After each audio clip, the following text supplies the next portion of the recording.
All right, let's talk about something we all love, passive investing. You know the drill, right? You buy an ETF, you hold it, you let the market do its thing. Simple, cheap, brilliant. But what if I told you that your supposedly sleepy buy and hold fund is actually one of the busiest, most active players in the entire market? It's time to pull back the curtain on the hidden engine that powers your portfolio. So just think about that for a second.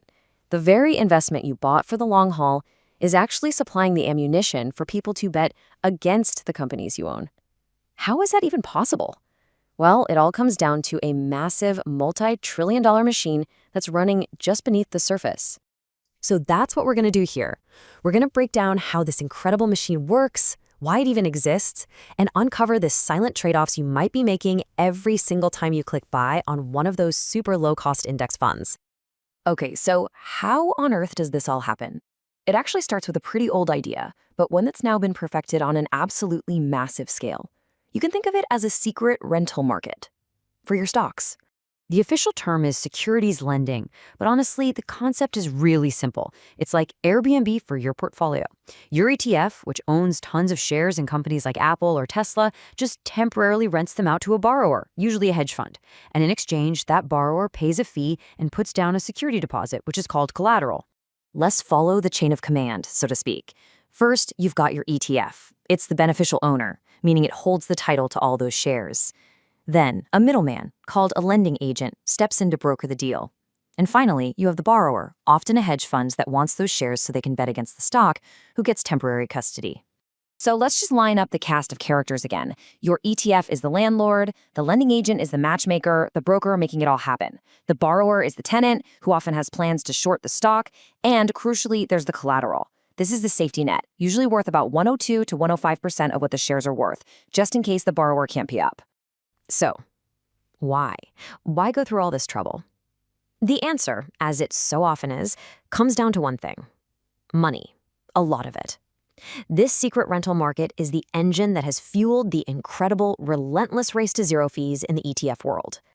Just look at that number, 0.03%. That's a real-life expense ratio for a huge S&P 500 ETF. It's basically nothing. So you have to ask yourself, how can a massive financial firm possibly keep the lights on, charging you so little? And this is the secret sauce. The rental fees they earn from loaning out your shares, that's a completely separate stream of income for the fund.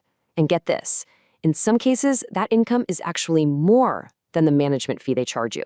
It's wild. This is their secret weapon in the fee wars. Now, not everybody plays the game the same way. A giant like BlackRock, for instance, they'll usually return a big chunk of that lending money back to the fund, but they keep a cut for themselves as a fee. Then you've got Vanguard. Because of their unique structure where the investors own the company, they give 100% of the net profits right back to the fund. Different models for sure, but they're both using this to drive down costs for you. Okay, this all sounds like a pretty great deal, right? Lower fees, better returns, what's not to love? But you know the old saying, there's no such thing as a free lunch, especially in finance. And the price for this efficiency is buried in some risks, often deep in the fine print. Which brings us to the big what-if question. What happens if things go sideways? What if that hedge fund that borrowed your stocks suddenly goes belly up and just can't return them? Well, there are two main worries here. The first is what's called counterparty risk. That's the risk the borrower defaults. Now, that collateral is supposed to protect you, but imagine a wild short squeeze where a stock price just goes to the moon. Suddenly, that security deposit might not be enough to buy the shares back. The second worry is collateral reinvestment risk. See, that cash collateral gets invested in supposedly ultra-safe things. But as we all learned back in 2008, even safe investments can lose money, and that could mean a loss for the fund. But you know, it's not just about the financial risks. There's a quieter, maybe even more profound trade-off being made here. And it's all about power, influence, and your voice as an investor. Okay, this part is huge. When your ETF lends out one of your shares, it also gives away the right to vote with that share.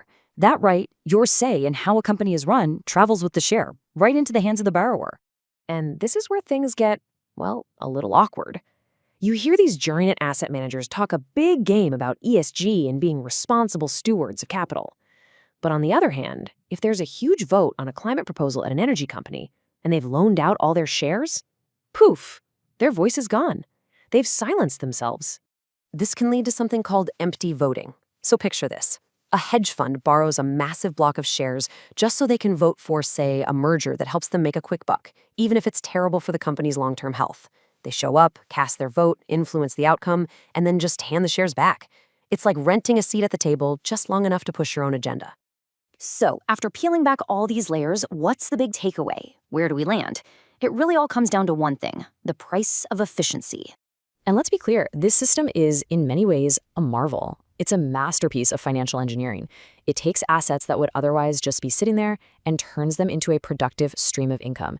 It's an incredible optimization that has directly lowered the cost of investing for millions of people. But if there's one single thing to remember from all of this, it's that there is no such thing as a truly passive investment. That index fund isn't just sitting still. It's an active and sometimes aggressive participant in the high-stakes world of trading, short selling, and corporate power plays. And that leaves us with the final big question, the one you have to answer for yourself. This hidden yield has given us amazingly cheap access to the markets. We all love low fees.